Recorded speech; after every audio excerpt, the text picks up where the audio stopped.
الرحیم السلام علیکم ورحمۃ اللہ وبرکاتہ۔ حضرات، آپ دیکھ رہے ہیں طب اور طبیب کا چینل۔ میں ہوں طبیب ظفر القادری بکھروی۔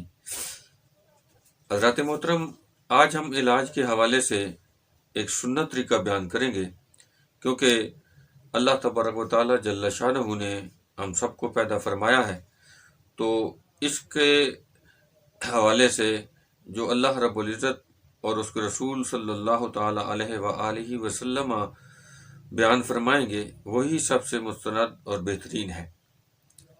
اللہ رب العزت جل شانہ ہی بیماری دیتا ہے اور پھر وہی شفا دینے والا ہے، تو پھر اس کے طریقے پر چل کر ہی شفا مل سکتی ہے۔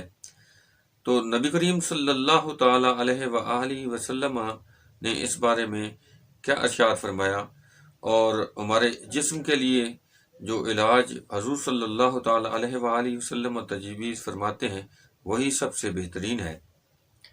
اس طرح اللہ رب العزت جل شانہ نے حضور صلی اللہ تعالی علیہ وآلہ وسلم کو اس بارے میں کیا بتلایا، وہ بھی آج بیان کریں گے۔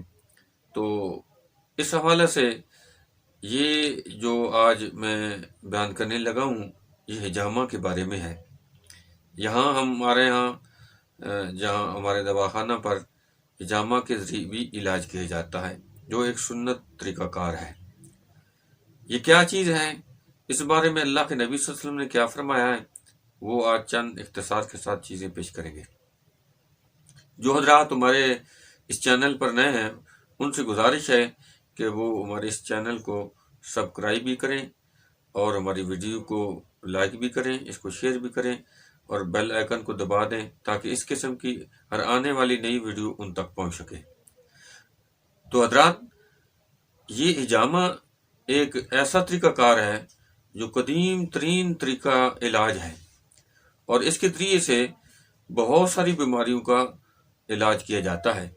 اس سلسلہ میں سب سے پہلے حضور صلی اللہ تعالی علیہ وآلہ وسلم کے ارشاد مبارک سماعت فرمائیے کہ اللہ کے نبی صلی اللہ تعالی علیہ وآلہ وسلم کے ایک صحابی سیدنا جابر بن عبداللہ انصاری رضی اللہ تعالی عنہ، وہ ایک تابعی مکہ بن سنان کے پاس ان کی تیمارداری کے لیے تشریف لے جاتے ہیں۔ تو ان کو جب بیمار دیکھتے ہیں تو فرماتے ہیں کہ میں اس وقت تک نہیں جاؤں گا جب تک کہ تم حجامہ نہ لگوا لو، کیونکہ آپ صلی اللہ تعالی علیہ وآلہ وسلم نے ارشاد فرمایا ان فیہ شفاء، کہ اس میں شفا ہے۔ یہ روایت صحیح بخاری حدیث نمبر 5697 میں ہے۔ تو اس میں اللہ کے نبی صلی اللہ علیہ وسلم فرما کہ ان فیہ شفاء، کہ اس میں شفا ہے۔ اب اللہ کے نبی صلی اللہ علیہ وسلم فرما اس میں شفا ہے، تو یقینی بات ہے اس میں شفا ہے، جبکہ جتنے باقی طریقہ علاج ہیں اس میں ہم یقین کے ساتھ یہ نہیں کہہ سکتے کہ جو ہم دوائی دے رہے ہیں، جو تجویز کر رہے ہیں، جو چیزیں ہیں، وہ اس میں شفا ہے۔ اس طرح اللہ کے نبی صلی اللہ تعالی علیہ وآلہ وسلم نے ایک دوسرے مقام پر صحیح بخاری حدیث نمبر 5681 میں ارشاد فرمایا قال الشفاء فی ثلاثۃ شرطۃ محجم او شربت عسل او قیت بنار وانہا امتی عن القی۔ صحیح بخاری حدیث نمبر 5681 کہ فرمایا کہ شفا 3 چیزوں میں ہے، حجامہ لگوانے میں، شہد کے شربت میں، اور آگ سے داغنے میں، لیکن فرمایا کہ میں اپنی امت کو داغنے سے منع کرتا ہوں۔ تو ان چیزوں میں شفا ہے، اس میں ایک حجامہ بھی ہے، جس کے بارے میں اللہ کے نبی صلی اللہ تعالی علیہ وآلہ وسلم نے فرمایا اس میں شفا ہے۔ اس طرح حضرت ابو ہریرہ رضی اللہ تعالی عنہ ارشاد فرماتے ہیں کہ ان النبی صلی اللہ تعالی علیہ وآلہ وسلم قال ان کان فی شیء مما تداوون به خیر فالحجامہ، کہ یہ جن چیزوں کے ساتھ تم علاج کرتے ہو ان میں سب سے بہترین حجامہ ہے۔ یہ سنن ابن ماجہ حدیث نمبر 3476 اور سنن ابو داؤد شریف میں 3859 ہے، اور یہ روایت اس کی سند جو ہے وہ حسن ہے۔ تو آپ اندازہ لگائیں، حضور صلی اللہ تعالی علیہ وآلہ وسلم کے فرمان فرمان کے مطابق ان میں شفا ہے، اور پھر جو سب سے بہترین علاج ہے وہ حجامہ ہے۔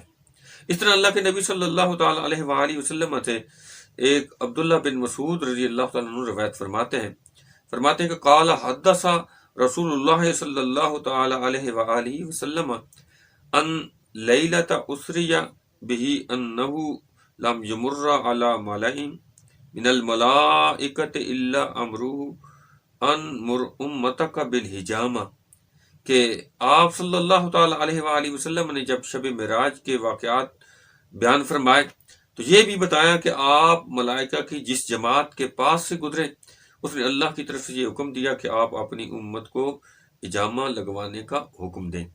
یہ سنن ترمذی کے اندر حدیث موجود ہے، اس کی جلد نمبر 4 صفحہ نمبر 290 اور حدیث نمبر 2052 ہے۔ اس کو امام ترمذی رحمہ اللہ نے فرمایا ھذا حدیث حسن غریب، کہ یہ حدیث حسن اور غریب ہے۔ تو البانی ناصر الدین البانی نے اس کو صحیح کہا ہے۔ تو اس میں بھی اللہ کے نبی صلی اللہ علیہ وسلم کو اللہ رب العزت نے اپنی امت کو حجامہ لگوانے کا حکم دیا، کیونکہ اس میں شفا ہے۔ تو یہ ایک طریقہ علاج جو ہے سب سے بہترین علاج ہے۔ خود نبی کریم صلی اللہ تعالی علیہ وآلہ وسلم نے ابو طیبہ نے حضور صلی اللہ علیہ وسلم کو حجامہ لگوایا تھا۔ یہ صحیح بخاری اور 2102 اور حدیث کے اندر موجود ہے۔ اس طرح صحیح مسلم اس کی حدیث نمبر 1577 وہاں پر یہ بات موجود ہے کہ ابو طیبہ نے حضور صلی اللہ علیہ وسلم کو حجامہ لگوایا۔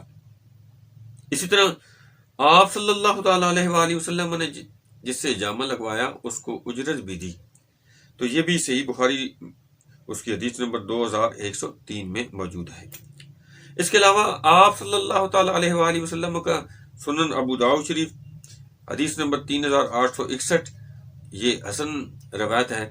اس میں اللہ کے نبی صلی اللہ علیہ وسلم نے جو فرمایا وہ یہ ہے کہ 17 چاند کی 17 تاریخ 19 اور 21 اس میں جو کوئی حجامہ لگواتا ہے تو اس میں ہر بیماری کی شفا ہے، ہر بیماری سے اس کو شفا ملتی ہے۔ تو یہ ایک بہت اور بہترین طریقہ علاج ہے جس کے بارے میں اسلام نے دو ٹوک وضاحت کر دی۔ اللہ کے نبی صلی اللہ علیہ وسلم نے بتا دیا کہ اس میں شفا ہے۔ اللہ تبارک و تعالیٰ نے حکم دیا اپنے امت کو کہو کہ حجامہ لگوائے۔ ہمارے لوگوں کو اس سلسلہ میں شعور نہیں ہے۔ اس کی دو وجہ ہیں۔ ایک وجہ تو یہ ہے کہ اس بارے میں علم نہیں رکھتے ہیں، اور ہمارے ہاں اس کا عام طور پر علاج نہیں ہوتا، اس لیے لوگ اس کو جانتے نہیں ہیں، اور لوگ یہ سمجھ بیٹھتے ہیں کہ ہم کسی کو خون دیتے ہیں تو یہ حجامہ لگوانا وہ اس کے متبادل ایک جیسا کام ہے، لیکن ایسا نہیں ہے۔ خون دینا وہ نقصان دہ ہے، لیکن حجامہ لگایا جاتا ہے تو حجامے سے گندا خون نکلتا ہے، اس میں ری بادی فضلات اور ٹاکسن اور جو کچھ بیماریاں خون کے اندر موجود ہوتی ہیں وہ باہر نکل جاتی ہیں، اور جتنی بلاکیج ہے، اور ہر قسم کی بیماری میں یہ مفید ہے۔ خاص کر یہ ہائی بلڈ پریشر میں فوری اس کا اثر ہوتا ہے، اور جو درد وغیرہ ہوتے ہیں اس کے لیے ہی بہت ہی بہترین ہے۔ تو یہ ہر قسم کی بیماریوں کے لیے لگوایا جاتا ہے، اور خاص بات یہ ہے کہ جس کے اوپر جادو کا اثر ہو اس کے لیے بہترین ہے، جنات کے اثر کے لیے یہ بہترین ہے۔ یہ شوگر، بلڈ پریشر اور ہر قسم کی جتنی بیماریاں ہیں اس کے لیے بہترین ہے۔ سر پر بھی حجامہ لگوایا جاتا ہے، خاص کر نوجوان جو لڑکیاں ان کے چہروں پر جب دانے نکل آتے ہیں، کیل مہاسے نکل آتے ہیں، وہ فوری ٹھیک ہو جاتے ہیں۔ اسی طرح عورتوں کا بھی یہی مسئلہ ہے، تو یہ مردانہ زنانہ بیماریوں کے اندر بھی مفید ہے، اسی طرح دیگر تمام چیزوں کے لیے مفید ہے۔ تو اس کو ہمارا مشورہ یہی ہے کہ رسول اللہ صلی اللہ علیہ وسلم کی سنت سمجھ کر ادا کیا جائے، اور اس سے ثواب بھی حاصل کیا جائے، اور اس سے اپنی بیماریوں کا علاج بھی کیا جائے۔ اللہ تبارک و تعالیٰ جل شانہ ہم سب کو اس پہ عمل کی توفیق عطا فرمائے۔ وما توفیقی الا باللہ العلی العظیم۔